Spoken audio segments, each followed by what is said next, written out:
Bonjour, bonsoir, chers internautes. Partout, besoin de la biso na ABC One. Balobi, votre chaîne de préférence. Boye, imala moulisusu na ABC One. Abiso tolobaka. Jésus-Christ est le number one. Hein? Bongote, botu na notre patrona. Maman Chantal Ayao. Maman Double. Hein? Maman Munganga Batika Oumé la place ça, c'est notre patronne maman Chantal Ayao. Tu es lisusu en tout cas tu es que mi tout na mieux a chauffé na mamwelega qui ana Kinshasa ba marche tout consort ba étudiant tout consort en tout cas tu es toi peser bilo muke na robeta li solo. Léo tu es li solo oyo boyebi mais tant aussi bo ignorant ka boseka en tout cas tu es to tonga to partager ensemble bien sûr on a na permission à notre cordon Jérimboulou balobi que azalokola nzoko bosa na te mutazoki sai wana c'est notre cordon Jérimboulou na moni pe kabuya hein balobi notre caméraman en tout cas li solo ngogu oyo wapi toza na nzela nde bomo na image notre cordon Jérimboulou azola kisabino tozo sola li solo ya fiançailles awa na Congo. Congo ezala à Kinshasa te, Congo ezala mboka, baba ndundu, baba Congo tout consomme biso nyonso. Donc on s'est retrouvé à na Kinshasa. Fiancé na Kinshasa en tout cas na ebité to bengango nini. Tout d'abord na ebité so tozo yeba vraiment signification ya fiancé ezani.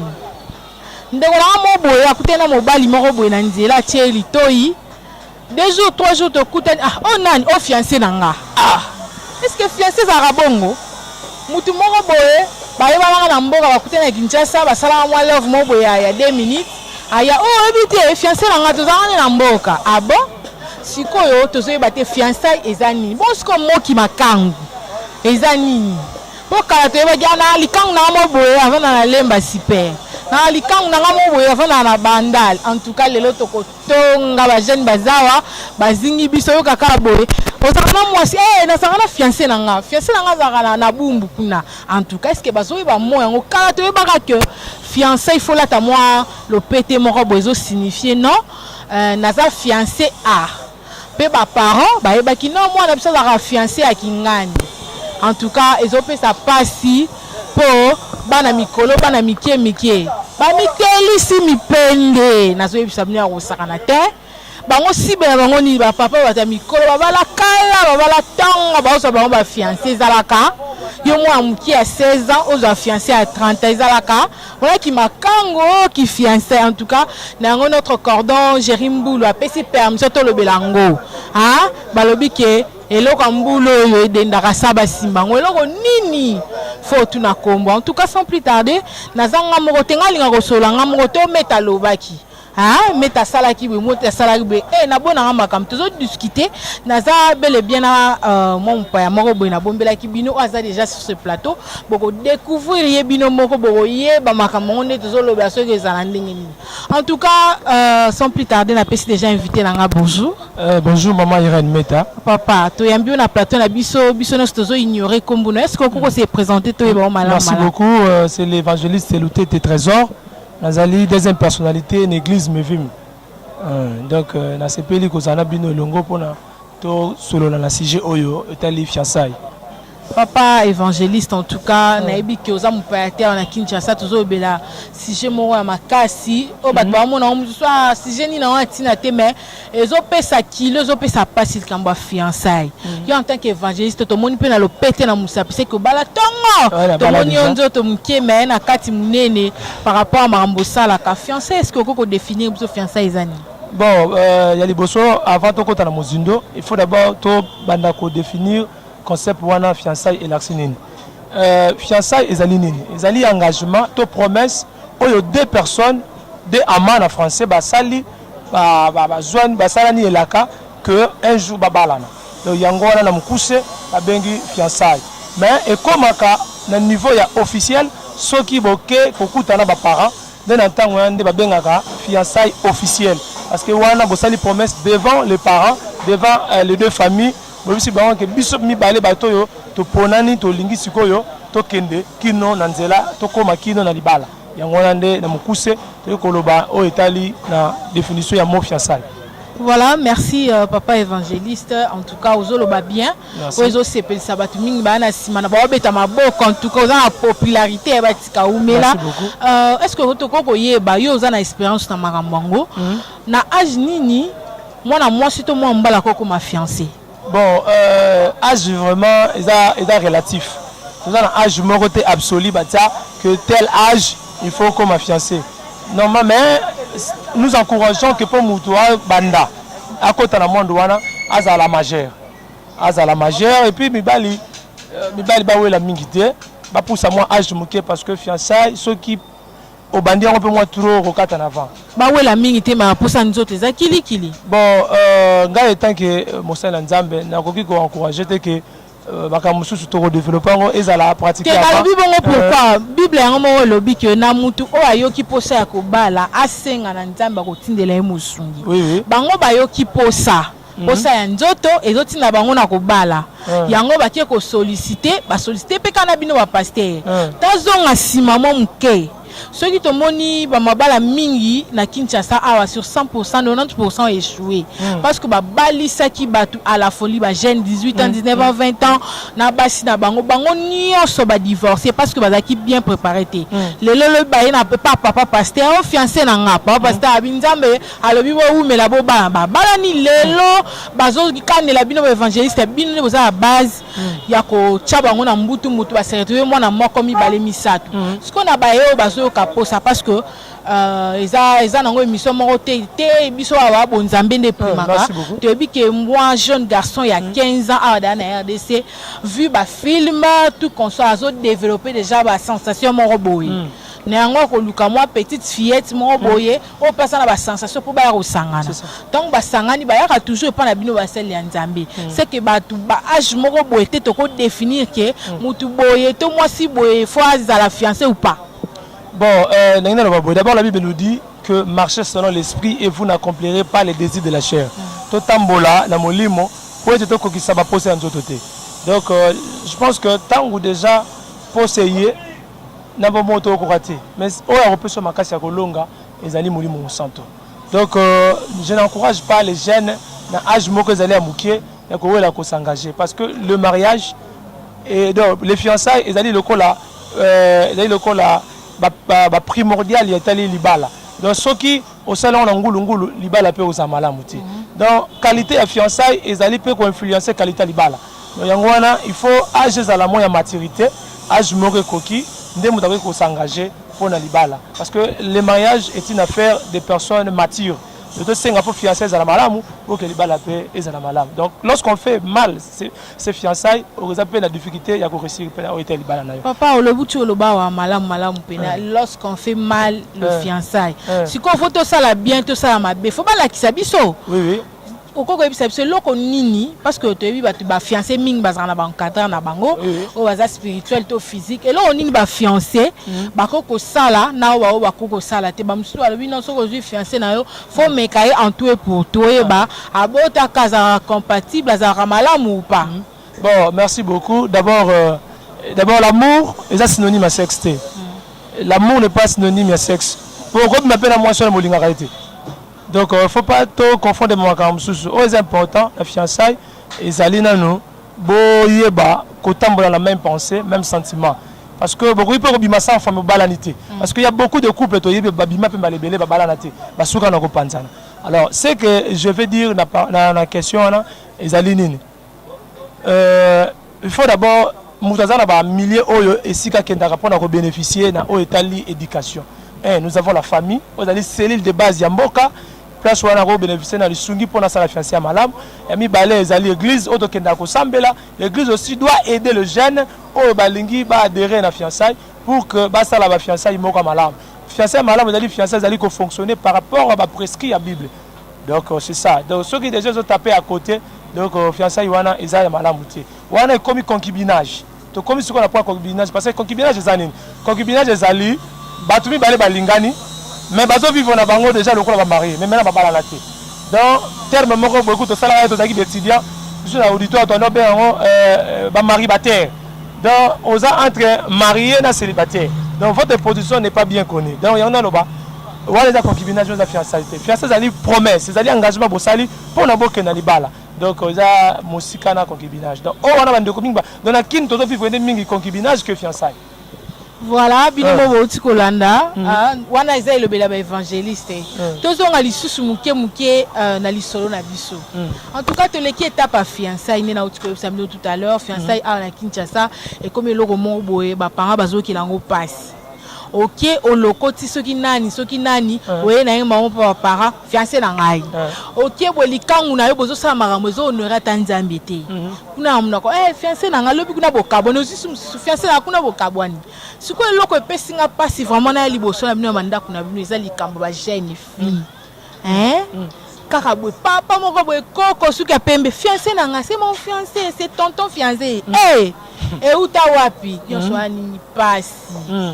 Pasi na mboka eleki na ebike mituna bino ya surchauffer na marche to lakisa ki bino en tout cas to ke na ko blesser bino lisusu penza te to beta na lisolo vraiment notre cordon gérable balancer biso ba image na te par cordon ko balancer te pardon alors tozo senga to souffler muke na artiste na biso ba bimisika to ça bango pe chance et on se retrouve tout juste après. Merci. Bonjour maman. Excusez biso bana to ba excusez biso. Ngale tata maman me ba ko différent. Wana bima praya bimati. Ngale bo. Bana ba ko la sa jouer. Olobi nanda ko ba ko bioje. Tu es savoir si dans l'aéroport tu sais la journalier nana mijo kuta mama mosi na awe ba bisote o ata ba sobo njora bo kilona oui o lo bagi so de tuni nani fiancé oh fiancé mutu akala le tuni le utakala avant ma koko na biso fiancé azalaka alinga to betele solo facial kota zali ayamba balibolo tulanga nini ya vérité même dans le barrière français même dans le barrière tendresse on a dit na yo on a mabuni te debani te barrière français on va échanger terminé super foire pas m'importe c'est une vie je connais même la foule yo gars pour se le dire allez monsieur voilà. Naebi ke esepelisi dadi mbenga mulandi munene ABC1. Te wako boya ngunani. En tout cas, na bango kutu balobi fiançailles ou banda kala. Ba bata ko définir biso te ba bete biso masolo en tout cas esepelisi bino nyonso bolanda biso banda kuna biso. En tout cas, toujours continuer toujours na lisolo na biso likambusi ko so mutalungo na mariage. Na fiançailles plutôt que na mariage parce que bana oyo bazo so ba papa bato ya mikolo ba 50 ans bazo comme ça on ba fiancé na bango est-ce que bako bala bango to bako bala bango te wana point d'interrogation nyoso wana ezani likambo pasi okomona mama na ndaku alambi ekolo mongo ya fufu acheli bana mike oyo ya yosa damu ko ya débrouille toi au se débrouiller okende wapi c'est qui n'est pas fiancé tonton wana ka ya mukolo wana nzela alingie yebe produit na biso idokne ne mona pasi asombi o nini o na bo tanga kombo apetikisi na mipenda bakisi suna fo de ten ba benga ba shera mbulo de ndaka saba simbango botu na kuna alemba na cheche ba oyebisa bino nga kota na ngango te oh nazana si moi tonton chéri na nga mo boye kuna na Cornell City kuna pa ba tonton chéri mbulu en tout cas wana etalika bango na ebite si jeune zo pesa pasi bana mike balingi na bonka ka batata et bandi awa te bandi nyoso bazo copier na ba média ba série ye libiso bana poto so ba ye awa ba oluka ba petite moko ya mikie lo mo abongo papa évangéliste là dessus na lisolo oyo à part on a ekozala ni par rapport à makambo s'est passé bon normalement situation socio-économique pas mboka ils ont joué makasi parce que là où il y a la pauvreté makambo pe baksamaka donc il y a vraiment pe ba na oyo lobby on a par rapport il y a comportement ba jeune fille on va se mibala mikolo et ça peut question peut ya conditions socio-économiques ça passe mingi na banda ko bazoliate mingi na ndako basombela ka bango solo ko mokote et quelles font maintenant les filles ba komi ko kende kozwa refuge na bango pa bato basalaka papa na kati ote est-ce que na église na bino bozate na moi formation mo encadre ka bana ba jeune fille ceux qui bazana ba moyen te basala ta métier moko boye basala longo mo ba kende ko tomber victime blocoté. Merci beaucoup pour la question. normalement, l'église n'est pas seulement là pour nous préparer Batouba Kende. Parce que l'église, sa première mission est celle de préparer les âmes pour l'enlèvement, pour l'eau. Mais il faut aussi aider à moi dans la église, pour encadrer Bango, pour sunga Bango, pour que tomber la pêche à diabète. Parce que tant on a Keleli, tant on a Zangi, même si on a Makamanzam, parce que même les ventres affamés à point d'oreille. Et ceux qui ont allié, même moi, donc l'église a aussi le rôle d'aider les jeunes filles à encadrer Bango, que leur savons voies et moyens pour que ça sortir la situation au lieu que Bakende pour ça la commerce et le sexe. Ah, bino bokomi dana ba marche. Vous souhaitez qu'on encadrer les jeunes filles. Attends on des pélites. Mais ça c'est bête d'attendre on a pas balandi ba tonton chéri. Bon, normalement, malgré ce situation en Mboka, nous devons toujours aider le cerf, le jeune cerf, Yakosunga Bango pour que ça l'activité génératrice de revenus. L'activité Mike Sunga, au lieu que Abima n'a pas quoi. Soit on ne pas pourquoi on a quoi. Monica Zuma 1000 francs, et Sunga est à moi savon, à son savon yemo. Papa 1000 francs, wana na Congo, le ressemble ni 1000 francs. Bon, chose à terre. Si que servirait-il à un homme de gagner biloko comme kilo yo, ceux qui a peur de mourir mon aïe. Au Rwanda, mingi libanda, nos pères de mourir mon aïe. Si continue à dire que je parce que je connais beaucoup de filles qui ont sacrifié lolo na bokiltiste le colora ya mbongo. Je connais malonga oui. La 5 dollars et loko pamba pa maman Chantal yao. Donc je connais une fille là oyo akufa. Moi je tanga ba communauté parce que dans les médias oyo akufa. Le colora a fait une fiancée na moko ba ndeko préparer libala. Mais fiancé talaka ba mbongo koluka muke a moni kezo umela. Faut que ne koluka mutu moko a repasser plus. Allez, là on est koluka mutu plus wana ok mutu za kiltiste. C'est-tu pas fini par sacrifier la fille et fille on a ensemble belé. Papa n'a quoi ajouter quand au cultisme était. Ba maladie peut bimé belé. Notre cordon chéri moi là ça ka photo on peut ça passe. Ça maladie moro sexuellement transmissible. Atotie et le kwana ba benga en chaussette. Mais ils aussi marara TV dit moi que comme na souka. Papa to souffler moi muke na senga notre cordon chéri mbulu hein a accompagner biso sur les champs. To tuna batu to ça moi balader à muke po ezaka te obete ma solo bino mbale. To ka pi ba vie na mango et on se retrouve tout juste après. Merci. Bonjour papa. Bonjour maman, c'est comme on a géré ce comme bon fiançailles ezali eloko yo vraiment moi si ero bandolinga mbali o bandolinga moi si ndito bandana na fiançailles si tokomi na étape ya bolingo ndito bala manzaba songa biso.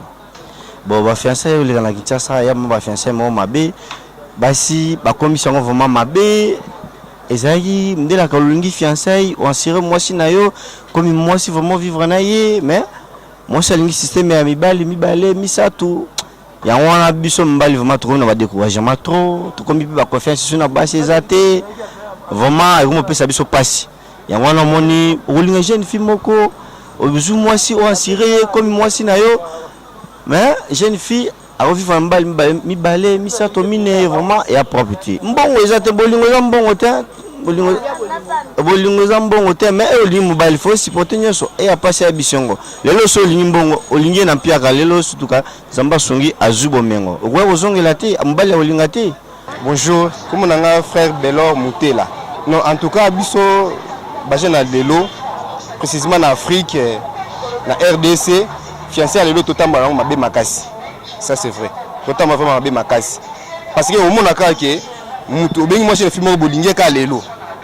Après une semaine, 2 semaines, aïe mamoko no a commis fiancé na ngai. To lingani ki makango. Eza moi amitié. Eza fiançailles. De toko kabwana biso un moment à l'autre. Mais biso to ba bon pour comme fiançailles, il faut que kenango na niveau ya ba parents qu'on se présenter d'abord na famille. Ba parents ba moni bino. Après ça boké boluki ba parrain. Ba parrain ne ba ko orienter bino.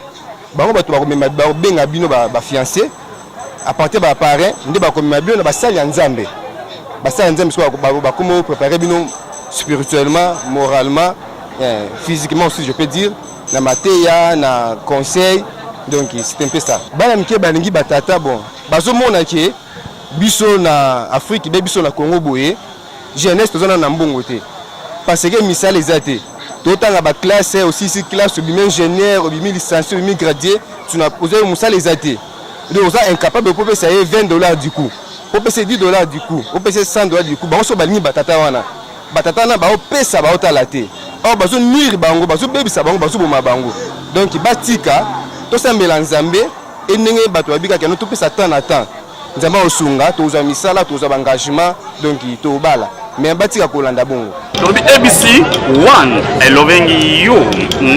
Bonjour. Comment on a Christambi?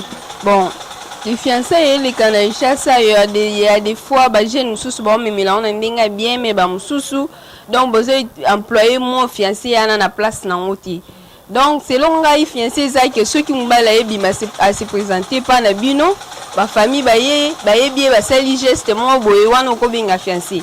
Mais bah fille ou soit va garçon lelo au mona na famille ba yebi été mais quand zobi mana fille mo bobé na garçon mon nom eza fiancé na ngai mais eza bon te bazo employé moi na mabete yo benga ma fiancé tant que ba para ba yebi boza na tamo ko bo boye ba ko étudier ba caractère quoi ya wana place ko benga ma ki fiancé mais ba misusu bazo employé ya on mabe. Thank you.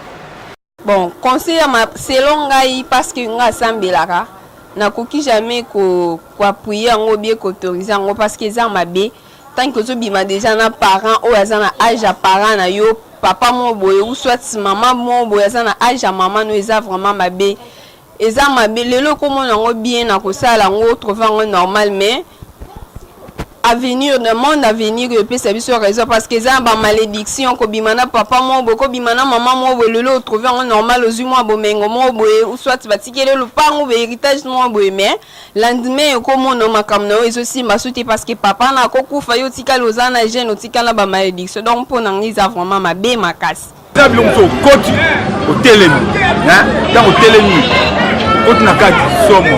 Bonjour maman, comment José Nganga. En tout cas, fiancé na kishasa na omona vraiment comme moi passe. Vraiment bolingo comme kotambola ndenge zaki ya kala te. Bolingo comme ba jeune fille ya lelo ba komi ko linga batata, ba jeune fille ya lelo ba komi ko welela mbongo.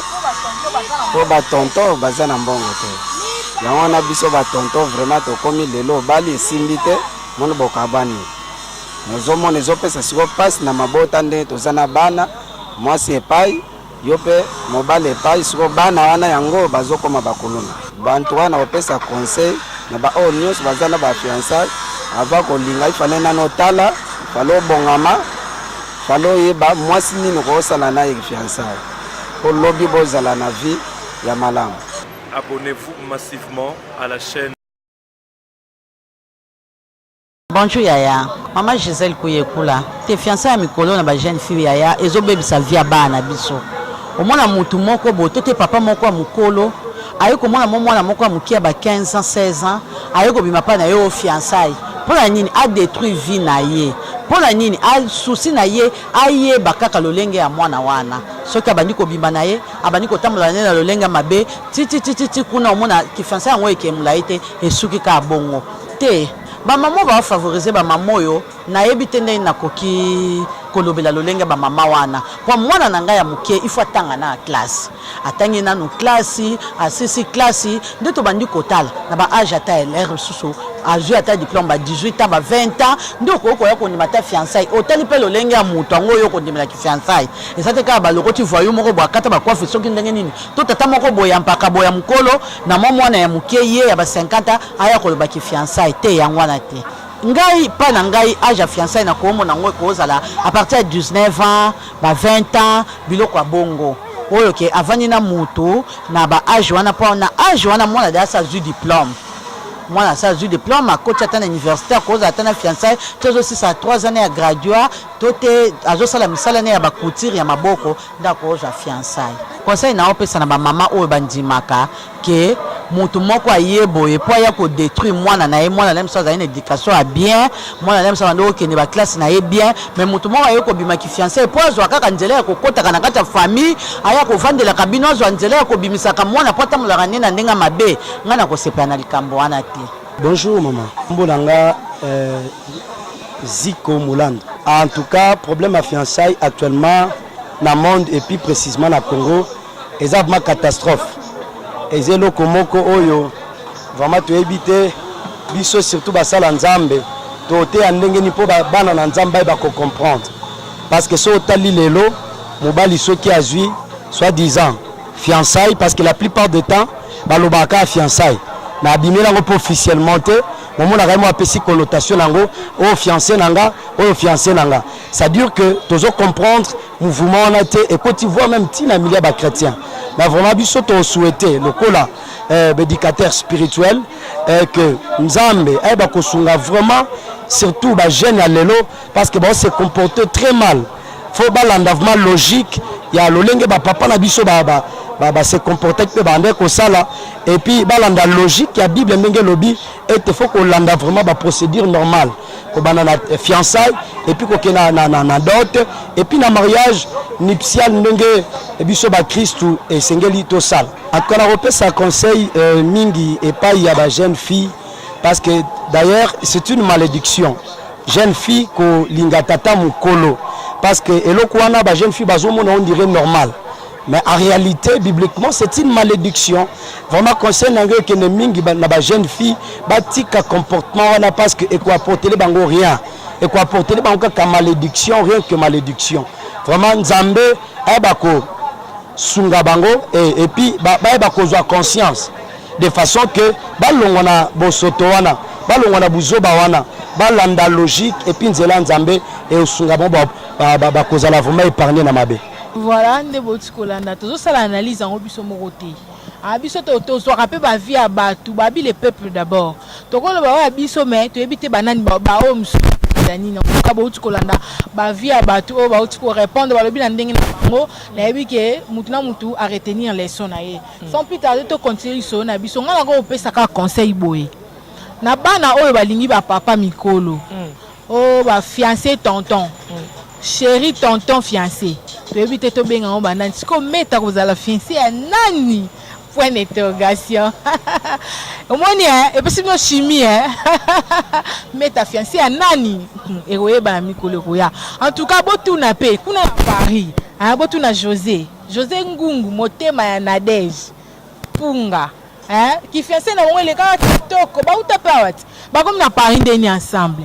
Papa nga José Ngungu bambote place aux amis. En tout cas, évangéliste, moi, mon koboye, il y a conseil qu'on retenir par rapport à ma camto tout à l'heure. D'abord, dans le baboye, fiançailles, ils allaient libalater, ils allaient juste promesse, tout engagement des personnes basali. Et puis, avant qu'on ça la choix, il ne faut pas être pressé. Il ne faut pas d'abord qu'on ait la bilo que zo beta misu. Parce que bande qu'on a biso mingi basi na bande kamibali, critère na biso plus et comment ara o les autres beta misu. So moi soit ma forme mon bassin ne faut moi si so que mon bail moi c'est pas mon bail on ça la casa mon bon la chic de mon bail alors que les bala to fiançailles ba ko sala soit na biloko za non palpable te zo moi na te faut d'abord to la ba vertu ba qualité o mutu wana aza ko regorger na kati na ye o comment moi c'est monsieur qui to comme atane faut moi si nanda quoi parce que ba msu ba vivre ba réalité msusu autre que o ba vivre qui na pendant les fiançailles. Alors pour que o sala choix malamu d'abord il faut demander et pas Nzambe a orienté nos choix parce que ce que ça dit choix malamu na fiançailles ou ça appelle un mariage moko oyo ko zala heureux pe bro kende ki na vieillesse na bino parce que ce qui ça dit choix moko mabe ya ba yango na libala ou ko zala peine na difficulté parce que le mariage influence à 90% au Italie à venir na biso so bali mabe vie na on la longue ça appelle heureuseté donc j'encourage les jeunes oh lolo parce que Congo est en grande partie pourcentage mingi baza mingi ba chrétien mais malheureusement ba chrétien na basala ba bonde la rana nous embêter avant ba kende ko s'engager na fiançailles tout la plus le matériel tout la plus l'aspect physique et là ça la passe ndengwana donc yangwana ba jeune tout la prudent tout la enveloppe extérieure té ba fille peut botana no libanda té boga soki ndeni aspect soki ndeni mais moi na banda moi na soki ndeni le ko ba commune na compétition na Kinshasa non il faut que tala na mutu wana azana nini na kati na ye parce que l'homme c'est d'abord Bible en réalité dans l'homme c'est l'esprit fait de tout pour ça qui donne l'intelligence l'homme a d'abord l'esprit aux kati na ye yango ande mutu esprit ce que ça bien et que ça la peut que mutu peut azana malade ce que esprit ça mabe même si elle a beau gars, même si elle a belle fille, même si baza na mbongo parce que na Kinshasa ba lobi que mboke comme il passe hein ce que lingi moi s'il faut famille na isa la moi position on appelle ça mabe parce que l'ibala d'abord c'est le cœur, il faut que les deux cœurs s'accordent, il faut que les deux cœurs se croisent pour que bakende liboso parce que mbongo ça la ramouté mutu ndem ta sala mbongo ce que mbongo comme ça la bato comme ba la pona mbongo alors ba pauvre ba balaté. La pauvre va balater, la pauvre va retirer la rabe. Non. Ok, Dieu a fait que le mariage est là. Et la bénédiction pour nous tous, qu'on soit pauvre ou riche, tous on a droit à Kobala. Alors, surtout comme ça, critère, il y a fiançailles, il faut qu'on a joie. Moutamong, tous nos moutons pas moyen. Là, tu comme ça là, on va bien avoir discrimination en français. Tu comme pona, ils ont mal à mouter. Dieu a fait que le mariage est là honoré à Batonio, et nous sommes à droit à Kobala. Donc, il ne faut pas tout le monde avoir discrimination financière, tout le monde avoir discrimination à la tribu, tout le monde avoir discrimination, mais le total la plus haut est la vertu, la valeur intérieure au mutu, azali ko regorger et na sima ngone to ko zala ba fiancé malamu et mabala pe ko za malamu et même ba kuluna ba chege ba ko zala muke parce que ba kuluna ba chege ba dali conséquence c'est ba mauvais mariage. Les conséquences c'est mauvais chose ba para ba sala kana kala tant ba kei ba sali ba divorce et ko sala que lolo ba boyani et maman kena ngola ba mauvais mariage y compris na ba église na kala ouais église peut ça ko jouer rôle makase parce que l'église joue un rôle important na vie ya bato ceux qui peut église peut et sali mabe ça passe. Merci évangéliste en tout cas toujours continuer kaliso na biso na bi que to comme na suka mais c'est à notre cordon Jerimbula pesa biso sous permission tu es mbala sima to le makamba bikolo oyo en tout cas surtout ba Congo bambala kutu koloba te ba yo kalisolo balu baté balu ba donc moi ezate so kaka mwana banga alingi mulu baté na nzela guerre bani na famille notre cordon a salinga déjà signé prochain numéro pour que émission ana discrimination bikolo ata kutu nzamba lobi ke bo sangana soki mama sabwa binga ekolo wana te ngai boye te fo sala kaka en tout cas nde balobaka les bonnes choses ne dire jamais te comme presque na suka évangéliste Olanda yo merci beaucoup pour na ba ndeko so balanda ki biso d'abord merci pour na cordon Jerimbulu. Merci pour na yomoko maman Irène Meta nza pambola yo. Je pense que nous restons disponibles pour na ko bakisa moko ya brique na biso na kati ya construction ya ndaku.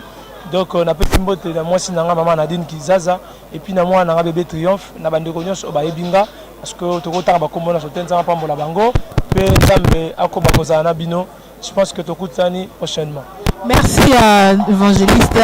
Ngai na opesa na bambote papa mbati. Na opesa bambote ya 2018.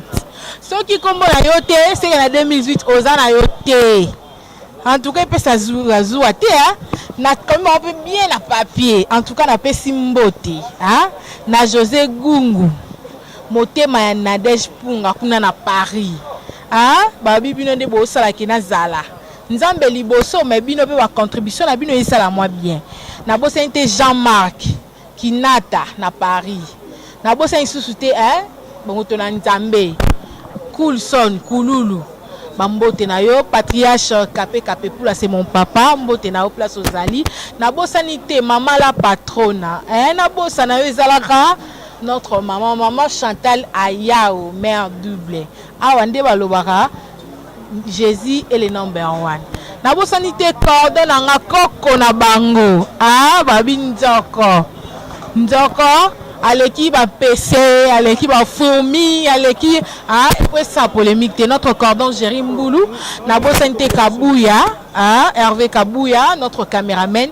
Na bosanité pété maman DS waza na maladie na convalescence, nzamba sungaye abatelaye. Na bosani susuté Dadi Mbenga na Adrien Moutumos. Tokutani au prochain numéro. Bye. Salut, c'est Rock Bodo, l'artiste premium. Maman et président Tchepo Lobby, c'est préféré la merveille lettre B en majuscule, l'ombre 6 bouteilles de rochonlise, autrement dit Choco Milgoro. Votre artiste c'est Gay Spoon. Abonnez-vous massivement à la chaîne ABC One. ABC One. ABC One. ABC One. ABC One. ABC One. ABC One number one. Site internet il y a solo information à suivez tous les news sportifs, artistiques, actualité. Tous les artistes les gars, au ligne information est vraie, originale, et l'occulté, pas de rumeur, on dit que le rumeur pousse les informations. Non, vous allez m'en solo. So, na ABC1, ne zappez pas. Donc, awa, bamakama bien, ya kitoko. Et zapana donc, l'artiste Nabino. Zabilo mso koti, au télémi. Dans au télémi. Koti na kaki, somo. ABC1, vous s'abonnez bien tout. Chaîne YouTube qui image est son est est-ce que vous comprenez mon logo? Venez nombreux, vous abonnez. Abonnez-vous massivement. ABC, ABC1, ABC1. ABC1 masolo de kuna yamone makam. So comprendre c'est dans le but ABC1. Préfère la merveille à s'abonner. Continue kati. Pour na yoka so ABC1 TikTok. Dans le but ABC1, I loving you. ABC1 TikTok. TikTokos. Thank you.